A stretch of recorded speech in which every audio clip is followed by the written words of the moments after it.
كريبتو حالة January 2026 Bitcoin oo hoos u dhacday iyo suuqa oo isbedelay runtii oo hoos u dhac aad u ballaaran sameeyay.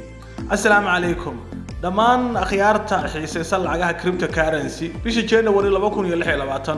suuqa cryptocurrency wuxuu galay xaalad dad badan runtii ka fiicisay. Bitcoin ayaa hoos u dhacday altcoins-kuna runtii way raaceen. Laakiin su'aasha ugu weyn ee la isweydiinayo waxa weeye tani ma crash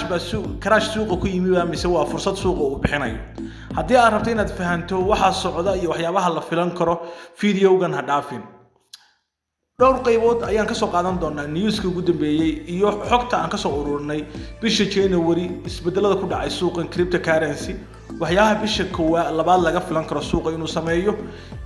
runtii suuq wuxuu ku jiraa casaan oo coinsko dhan aad bay u soo daateen. waxaan arki doonaa dhowr qaybood baan u qaymin doonaa xaaladda suuqa January sida uu ahaa waxyaabaha la filan karo iyo marxaladda guud ee suuqa uu marayo. qaybta koowaad waxaan soo qaadan doonaa maxaa hadda socda ama maxaa ka socda suuqa crypto xilliga la joogo xagee wax marayaan. bilowgii 2026 suuqa crypto wuxuu galay hoos dhac muuqda. Bitcoin oo ah hormuudka suuqa ayaa lumiyay qiimo aad u badan runtii taasoo keentay in kalsoonida suuqa ay yara hoos u dhacdo. inta badan altcoinska sida Ethereum, Solana iyo kuwa kale iyaguna runtii way raaceen maadaama hogaamiyahooda Bitcoin uu hoos u dhacay. laakiin taasi micnaheedu ma aha in suuqu dhamaanayo. waa qayb ka mid ah wareegga cryptocurrency runtii ay samayso ama lacagaha cryptoda wareegga ay sameeyaan. circulation ka soo lacagtu marna inay kor u kacdo marna ay hoos u dhacdo si dabiici ah. marka xaaladda guud ee suuqa waxa hadda socda waxa weeye in suuqu hoos soo daatay waliba sanadka bisha January oo ah sanadkan 2026 runtii suuqu uu la kowsaday inuu runtii casaan yahay ama suuqu hoos uu joogo. qaybta labaad waxaan ku arki doonaa sababaha keenay in suuqu hoos u dhaco bisha January. aan si fudud u eegno sababaha ugu waaweyn ee hoos u dhaca bisha January runtii keenay. dhowr qodob baan soo qaadan doonaa waxyaabaha keenay hoos u dhaca in suuqa uu hoos u dhac ku yimaado guud ahaan celceliska bisha koowaad. waxa weeye profit taking oo dad badan oo runtii lacagahooda faa'iido u sameeyeen ayaa faa'iidada qaatay. lacag badan ayaa suuqa laga saaray waliba coinska waaweyn sida Bitcoin lacag badan baa ka baxay taasoo keentay suuqu inuu hoos u dhaco. marka profit take waa qodobka koowaad ee keenaya hoos u dhaca. qodobka labaad ee keenaya hoos u dhaca in bisha January suuqa crypto uu sameeyo waxa weeye wararka dhaqaalaha caalamka.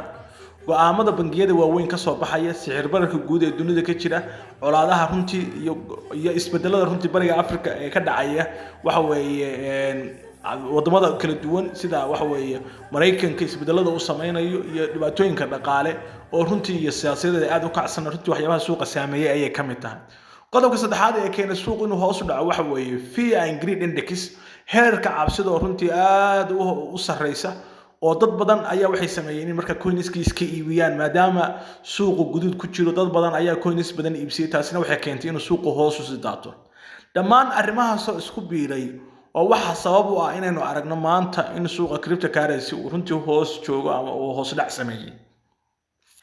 qodobka labaad marka waxaan ku aragnay sababaha ugu waaweyn ee keenay suuqu inuu hoos u dhaco. waxaan ku sheegnay dadkii oo faa'iidadoodii la baxay oo lacagihii qaatay maadaama fasaxii iyo bisha koowaad ay isu soo beegmeen. wararka dhaqaalaha caalamka oo runtii go'aanada bangiyada waaweyn ay sameynayaan sicir bararku. waxaan kaloo soo sheegnay heerka cabsidu aad u badan oo dadku ay bilaabeen in coinska iska iibiyaan. intaasoo la isku daray waxyaabaha keenaya weeye hoos u dhaca. qaybta saddexaad waxaan ku arki doonaa suuqa macnaha isbedelka suuqa ku imanaya halis miyaa mise waa fursad. ma cryptocurrency ma hoos buu sii soconaysaa lacagaha ma dhibaato weyn baa ku soo wajahan mise waa fursad suuqa uu bixinayo.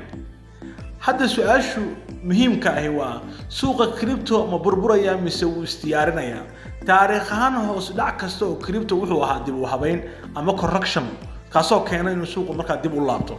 marka hoos dhaca aynu arkayno ma aha suuqa inuu crash ku dhacay inuu suuqa burburaya ma aha. macnaheedu waxa weeye suuqu inuu dib u gurasho ku jiro inuu dib u korkac uu ku jiro oo dib korkac uu sameeyo runtii dibna uu correction ka sameeyo isagoo kor aadi doona. maalgashadayaasha waaweyn ama kuwa la yiraahdo smart money-ga waana si caqliya lacagaha u maalgashada. inta badan waxay iibsadaan markuu suuqu uu cabsi ku jiro oo hoos suuqa u dhaco oo suuqa uu guduudka yahay runtii coinska iibsadaan. waa dadka maalgashada ama wealthiga loo yaqaan hantida maal badan cryptocurrency-ga iyo maalgashada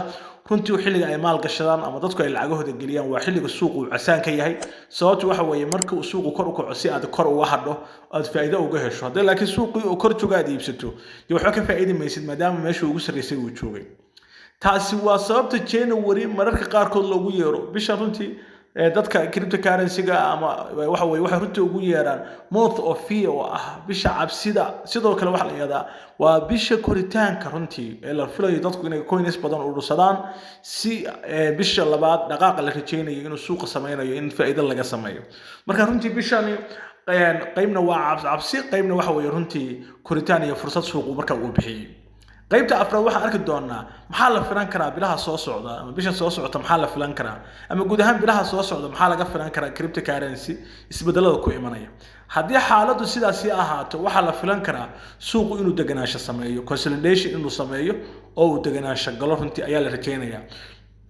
coins tayale oo si tartiib loo ururiyo oo coins badan la iibsado runtii maadaama coinska ay raqiisiin coins badan la iibsado suuqii uu si tartiib u soo noqdo ayaa la rajeynayaa warar waaweyn oo bedeli kara jihada suuqan inay soo baxaan ba runtii aad loo rajeynayaa isbedelo waaweyn ay sameeyaan ayaan waxa weeye regulation badan iyo xeerar badan iyo wadamada in cryptocurrency runtii u hiilinaya inay soo baxaan ba la rajeynayaa bangiyo badan inay cryptocurrency ay isticmaalaan ba la rajeynayaa marka suuqu runtii aad buu rajo fiican baa la qabaa warar waaweyn inay soo baxaan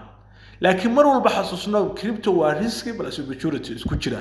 khatar iyo fursad labada waxa weeye waaya qaybta shanaad waxaan ku soo ururinaynaa talooyinka muhiimka ah hadaad cryptocurrency haysato ay tahay inaad samayso haddii aad crypto ku jirto runtii waxaan ku kula talinaynaa waxa weeye coinska ha iska iibin maadaama suuqu uu guduud ku jiro ha iska iibin suuqu dib ugu laaban doonaa marka xilliga iska iibi samee research runtii cilmi baaris samee mar walba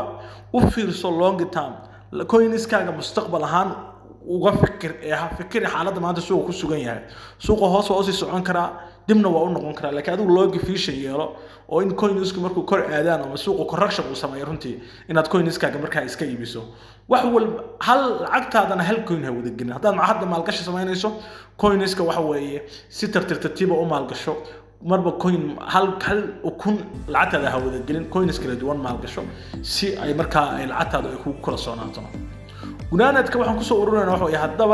hadda aan hoos u dhaca January 2026 runtii ku dhacay ma aha dhamaadka crypto waa qayb kamid ah safarka lacagaha cryptocurrency ama suuqa safarada uu ku jiro safar kamid ah weeye oo inuu hoos dhac sameeyo si dad badan ay hoos uga soo raacaan haddii aad rabto warar joogta falaqayn dhab ah iyo talooyin suuqa cryptocurrency ku saabsan runtii halkan ayaan ku soo gudbinaa haddii aad muuqaalka ka heshay fadlan subscribe noo saar sidoo kale like noo saar oo like tahay naga ilaaw like to muuqaal dad badan bay gaarsiinaysaa runtii chance buu suuqu bixinaya marka ka faa'iideyso haddii aadan doonayso inaad si fiican u fahanto cryptocurrency waxaan ku diyaarinay koorso dhammaystiran oo qayb iskugu jirta theory book Soomaali ku qoran oo si aasaas ah loo fahmayo cryptocurrency iyo qayb runtii practical oo ilaa 30 muuqaal ka kooban oo waxa weeye duuban oo sida loo maalgashado sida looga tirigelay runtii loo baranayo oo 10 detailsana koorsadaana waan haynaa haddii aad daraynayso number ka soo muuqanaya shaashada ama description ka saaran runtii ka soo dalbo